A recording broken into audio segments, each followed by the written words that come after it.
पंजाब के चूंडियल वॾे वज़ीर हमज़ा शहबाज़ चयो आहे त पीटीआई जो सॼो ख़ानदान बीमार हुजे त बि पंजाब में हुकूमत नून लीग जी हूंदी। लाहौर में कोकर पैलेस में कारकुननि खे ख़िताब कंदे हमज़ा शहबाज़ चयो त हल्फ खणण जी ॻाल्हि ईंदी आहे त गवर्नर बीमार थींदो आहे त कॾहिं सदर मोकल ते हलियो वेंदो आहे।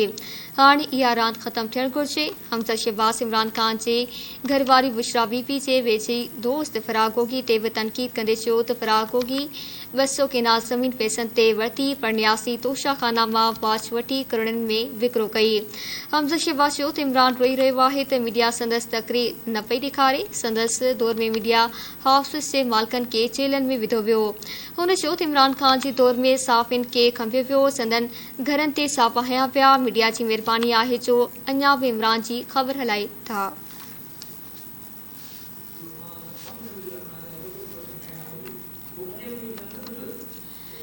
आगाह कई विया हुआ कि पंजाब जे चूंडियल वॾे वज़ीर हमज़ा शहबाज़ चयो आहे त पीटीआई जो सॼो ख़ानदान बीमार हुजे बि पंजाब में हुकूमत नून लीग जी हूंदी। लाहौर में कोकर पैलेस में कारकुननि खे ख़िताब कंदे हमज़ा शहबाज़ चयो त हल्फ खणण जी ॻाल्हि ईंदी आहे त गवर्नर बीमार थींदो आहे त कॾहिं सदर मोकल ते हलियो वेंदो आहे। हाणे इहा रांदि ख़तमु थियणु घुरिजे। हमज़ा शहबाज़ इमरान ख़ान जी घरवारी बुशरा बीबी जे वेझी दोस्त फराह ते बि तनक़ीद कंदे चयो त फराह 200 केनाल ज़मीन पैसनि ते वरिती पर न्यासी तोशाखाना मां वाच वठी करोड़नि में विकिरो कई।